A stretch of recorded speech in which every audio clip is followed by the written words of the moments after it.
The Emperor's children, sometimes known after their fall as the Lords of Profligacy, are a traitor legion of Chaos Space Marines who devote themselves solely to the service of the Chaos God Slaanesh, the Prince of Pleasure. They were originally the Imperium of Man's proud Third Legion of Astartes. The Emperor's children were the only Space Marine Legion to bear the Emperor's own name and his own icon, granted to them by his hand as a symbol of the Legion's martial perfection. Few were ever so honored amongst the ancient Space Marine legions and given less cause to betray the master of mankind than the Emperor's children. Given the plaudits and accolades accorded to them, few could doubt that they were the embodiment of what the Emperor had intended the Legion's Astartes to be. Noble in action and aspect, excelling in all matters, strong, civilized, firm of purpose, and loyal to the core. From this height they descended in treachery to the lowest and vilest of creatures, enslaved to pride and consumed by hedonistic desires that no natural power could fulfill. The Emperor's children are now a scattered legion much like their counterparts, the World Eaters, their unity devoured by their allegiance to chaos. The Emperor's Children Legion now exists only as scattered, autonomous warbands of heretic Astartes, located in the Eye of Terror, who are dedicated to their own pursuit of corrupt, hedonistic, and usually murderous pleasures. The Chaos Space Marines of the Emperor's Children are known for possessing outlandish mutations and surgical alterations as gifts from Slaanesh, which are designed to make them more perfect in the eyes of their twisted patron. The Emperor's Children Traitor Legion exists for no other purpose but to exceed every extreme and to know every possible sensation. Its warriors are entirely in the thrall of Slaanesh, the Dark Prince of Chaos, but once the Legion of the Primarch Fulgrim strived for perfection in all they did and were counted as one of the most dedicated of all of the Emperor's followers. The infant Primarch of the Emperor's Children grew up upon the bleak, dying world of Chemos, a human mining colony long fallen to decay and decline as Old Night claimed the domains of mankind. Isolated from surrounding systems, the industry of Chemos had fallen silent, the mines replaced by the reclamation plants and vapor extraction facilities that kept the dwindling population from vanishing entirely. Within 50 standard years of his arrival on Chemos, Fulgrim had risen to become its leader, and it was his dream that the wonders of long-lost ages might be rediscovered and rebuilt. However, it was only when the Emperor came to his world that the Primarch could begin to fully realize his vision. By that time, it was not simply his homeworld that Fulgrim desired to see elevated to glory, but the entirety of humanity.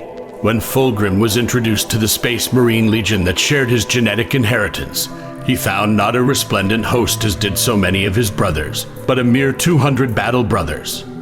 An accident had befallen the nascent Third Legion early in the development of its gene stock, setting it far behind its fellows in growth, in numbers. Thus, it was necessary that Fulgrim and his transhuman warriors be integrated into the ranks of another legion until such time as their numbers were sufficiently restored for them to take to battle on their own. The legion to which Fulgrim and his warriors were assigned was the Luna Wolves, the Legion of Horus, and Fulgrim could not have had a better companion at his side to master the arts of warfare. From the earliest days of its service to the Great Crusade, the nascent Third Legion was recognized for its drive to attain perfection in all its deeds. It was in recognition of this drive that the Emperor granted the warriors of the Legion the right to bear the Imperial Eagle upon their chest armor, a unique honor at that time, in recognition that the Emperor was the very pinnacle of the perfection Fulgrim aspired to be. The Third Legion was named the Emperor's Children, a title it retained even after the calamitous events of the Horus Heresy. Some would say that it was Fulgrim's impossible desire to attain perfection in all that he did that ultimately led him and his legion into the service of Slaanesh. The exact circumstances of Fulgrim's fall are all but lost to history, but certainly Horus must have appealed to his refined sensibilities and stoked the fire of what, in retrospect, was an increasingly disturbing quest to attain otherwise unattainable heights of sensation. Gifted with the physique and intellect of a post-human Primarch, no endeavor was beyond Fulgrim's attainment. Having mastered every strategy and tactic of war, he sought ever more esoteric pursuits, turning his hand to every creative pursuit imaginable, from poetry to sculpting. As his soul was slowly poisoned by the insidious taint of the Prince of Chaos, Fulgrim's passions grew ever darker, and his drives ever more extreme. At the last, acting at the behest of Horus, he attempted to persuade his brother Primarch Ferrus Manus of the Iron Hands Legion that factions within the nascent Imperium were aligning themselves against him and his kin, resulting in a bitter confrontation between erstwhile brothers. Though Ferrus survived the confrontation, the reward for Fulgrim was damnation, setting him well and truly upon the road that led to the Emperor's children siding with the traitors at Istvan V, and ultimately to the Siege of Terra. Though the Emperor's children were present at the siege of the homeworld of mankind, they were not numbered amongst the formations that assaulted the mighty fortifications erected by the Praetorian of Terra, Rogel Dorn, Primarch of the Imperial Fists Legion, to defend the Imperial Palace. While the World Eaters and other traitor legions launched assault after assault upon the palace, the Emperor's children are said to have laid waste to the surrounding city and other outlying regions, slaughtering untold thousands, perhaps even millions, of the Emperor's subjects in an orgy of unfettered cruelty. Some have even suggested that the Emperor's children were using the unprecedented violence of the Siege of Terra to slay sufficient victims to render their vital fluids into some abominable distillation, a stimulant that would grant them access to previously unheard-of heights of sensation.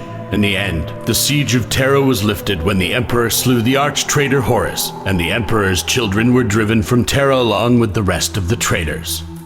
Leaving a trail of desecrated worlds and violated populations, the Emperor's children joined the ranks of those traitor legions taking refuge from the Imperium's wrath within the Eye of Terror, beginning a new and devastating series of wars against their erstwhile allies among the forces of chaos in search of stolen mortal slaves to serve as their playthings. The history of the Emperor's children in the period that followed the defeat of the traitor legions at the Siege of Terra is largely obscured from Imperial scholars, for obvious reasons. Perhaps the greatest mystery surrounds the fate of the Primarch Fulgrim himself, for it appears that he disappeared entirely. Some say that the Prince of Chaos had already granted him apotheosis in the course of the Horus Heresy, and he assumed the mantle of a demon Primarch. There are those that claim that Fulgrim has retreated to some demon world of his own creation, and rules there still, overseeing such debased extremes of sensation and experience as no mortal can imagine. Some of those who revere Slaanesh regard this mythical place as the Holy of Holies, and spend entire lifetimes obsessively questing after it.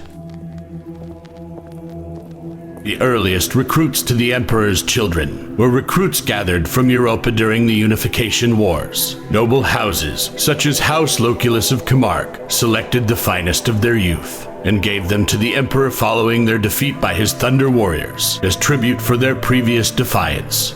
Following the houses of Europa's lead, other noble Terran dynasties also sent their children to fight in the Third Legion. This was rumored to be the source of the Legion's adopted name, the Emperor's Children, a name that was later reaffirmed following Fulgrim's rediscovery.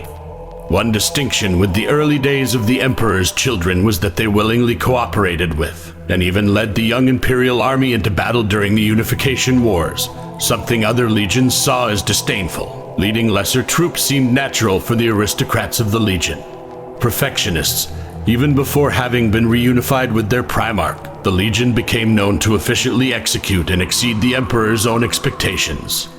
The Legion was frequently given diplomatic and emissary protection missions by the Emperor, and were known by some as his heralds, the Marines painting their armor imperial purple to signify their mission, emblazoned with a thunderbolt and rayed sun. The right to bear the Emperor's personal standard was granted following the Proximan betrayal when the 16th cohort were all killed in defense of the Emperor, wounded by a vortex weapon during a surprise insurrectionist attack at the ceremonial plaza during the Imperial compliance ceremonies. Despite this status, the Legion was struck with disaster within a year of Proxima, following the pacification of the Selenar gene cults of Luna and the Martian Compact, when a substantial portion of Gene Seed Reserve was lost during its transit to Luna. In truth, this stock was stolen by Trazyn the Infinite. It was then found that a Selenite plot had corrupted Gene Seed stock held on Terra with what was known as the Blight, causing organ degeneration that then spread more widely in the Legion. Rapid deployment of reserves, purging the infected, and the establishment of methods such as salvaging progenoid glands from its dead warriors helped to reverse the decline. But the Legion never recovered from this incident, and thus were always among the smallest of the Astartes, while other legions such as the Ultramarines, Imperial Fists, and Luna Wolves all exceeded the 100,000 mark. The Third Legion numbered only in the hundreds. Following his rediscovery on Chemos, Fulgrim was placed at the head of his legion. Fulgrim addressed the mere 200 Marines upon their first meeting, stating that they would go out into the galaxy and spread the wisdom of the Emperor. "We are his children," the Book of Primarchs relates. He told them, "Let all who look upon us know this. Only by imperfection can we fail him. We will not fail." Following this address, the Emperor named the Legion the Emperor's Children. As they were so few in number, the Emperor's children were placed under the command of the Primarch Horus of the Luna Wolves, and they would fight together for almost a century until Horus' promotion to War Master. Following the Ulnar Crusade, Horus and Fulgrim grew close to one another, with eventual dire consequences for the Imperium. Swollen by new recruits drawn from Chemos and Terra, the Emperor's children finally mustered the strength to undertake a crusade alone, and Fulgrim proudly led his warriors into the unknown at the head of the 28th Expedition Fleet. To many worlds he brought the rule of the Emperor, crushing any resistance and the certain knowledge that any who fought against the Emperor fought against humanity itself. This wish to achieve perfection met its martial zenith during their first major campaign since parting with the Sons of Horus, the Cleansing of Laren, where the Emperor's children met an alien foe that offensively echoed their ideals. The Lair were judged so formidable by the Adeptus Administratum that it was feared any attempt to subjugate them would take over a decade. The Emperor's children scoured them from their home system in a month. This titanic effort was a notable feat of arms, perhaps achievable only by Fulgrim's Legion. However, it cost them dear. 700 Marines perished, with over 4,200 being injured. Shortly after the campaign, the Emperor's children fought alongside their closest brethren, the Iron Hands, against the Diasporics. When the events that led to the Horus Heresy erupted, Fulgrim rushed to the War Master's side, attempting to reason with his old friend. Instead, Horus seduced him, playing upon his love of flawlessness to weaken Fulgrim's loyalty to the Emperor. Although Fulgrim initially resisted and wanted to speak out against Horus, the weapon he had taken from the Lair Temple actually contained a demon of Slaanesh. This demon had been whispering to Fulgrim since he picked it up and weakened his resolve to the point where Horus was able to sway him. The rot spread from Fulgrim to his Lord Commanders, then to company and squad leaders, and finally all but a bare handful of Marines followed Slaanesh rather than the Emperor. The remaining loyalists, led by Saul Tarvitz, a captain of the Emperor's children, fought bravely on Istvan III, but were eventually overwhelmed as Horus and the three Primarchs who had already declared for him wiped out those forces they believed would remain loyal to the Emperor. The Legion then gleefully proceeded to aid in the destruction of the arriving loyalist legions. After the fighting on Istvan III, Fulgrim entered the heresy properly with approximately 50,000 Marines. They fought alongside the traitors in the drop site massacre. The Emperor's children saw heavy fighting with the Iron Hands, and Fulgrim slew their Primarch, Ferrus Manus. Some elements of the Emperor's children loyal to the Emperor remained, with at least one warband of them forming the Death Eagles. Some time after Istvan V, the perfect fortress erected by Fulgrim in a strategic key system was taken by the Raven Guard by luring the self-reliant Emperor's children out. The whole Emperor's children garrison was destroyed. Later, the Legion accompanied Fulgrim along with Perturabo and the Iron Warriors to the Crone world of Idris, where Fulgrim would achieve demonhood. After the events on Idris, the Emperor's children devolved into disparate warbands.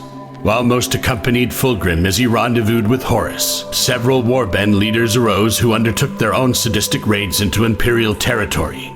A third of the Legion remained under the control of the Eidolon, which attempted to destroy the White Scars both at the Callium Gate and the Catalyst Rift.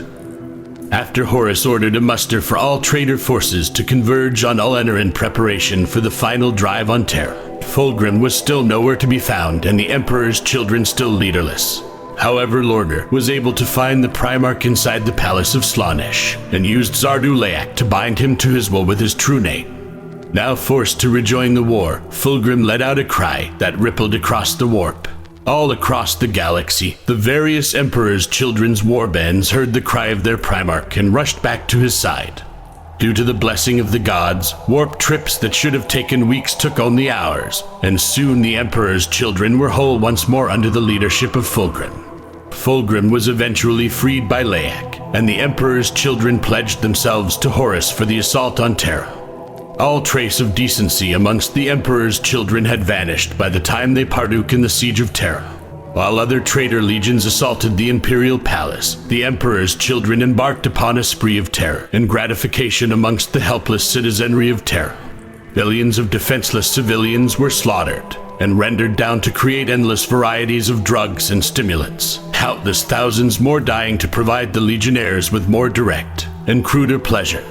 Though they could rarely be controlled, Abaddon managed to have Eidolon convince Fulgrim to have the whole of the 3rd Legion, over 100,000 legionaries, take part in the assault on the Saturnine Gate. The assault failed due to preparations by Rogel Dorn, but during the attack Fulgrim and Dorn came to blows. As the Emperor's children assailed Terra, their homeworld of Chemos would meet its end at the hands of vengeful Imperial forces. Emperor's children forces fleeing Chemo's destruction later took up residence in the pale stars near Nocturne, forcing the Salamanders to respond. When Horus was defeated, the Emperor's children left a trail of depopulated worlds in their wake as they fled to the Eye of Terror. They were the first of legions to begin raiding Imperial worlds for captives and plunder. Their excesses knew no limits, and raiding alone could not fuel their ever more boundless depravities. In their unrestrained fervor, they soon took to capturing the slaves and servants of the other traitor legions, triggering a series of wars within the Eye of Terror. At some point during this period, Fulgrim disappeared from the Legion, rumored to have retreated to a planet of pleasure gifted to him by Slaanesh. Fabius Bile, the former chief apothecary, took up command of the remaining Emperor's children and regrouped at Canticle City, the fortress of the Emperor's children on the demon world of Harmony. From here Bile launched the destruction of the fortress of the sons of Horus at Malium, after which the body of Horus was taken and cloned by the Emperor's children. Abaddon led the sons in a lightning attack against the Emperor's children at the Battle of Harmony, destroying the body of Horus and his clone. Bile fled, salvaging what he could of his experimentations. The other Emperor's children considered Bile's retreat from Canticle City with the remnants of his work as a betrayal. As the wars against the other traitor legions intensified, the Emperor's children soon exhausted their supply of slaves and began to prey upon the only victims they had access to, each other. Bereft of leadership, the ensuing bloodshed on Harmony shattered the Emperor's children as a unified legion and splintered them into many warbands. After the Legion War ended, all the legions resumed their raids on the Imperium, with the Emperor's children proving the most successful in this pursuit. At some point, certain warband leaders of the Legion banded together to form the Phoenix Conclave, a grouping of the splintered remnants led by Lord Commander Primus Eidolon, aimed at restoring the Legion to its former glory. By the time of the Great Rift, it is said that the Emperor's children are more united than they have ever been.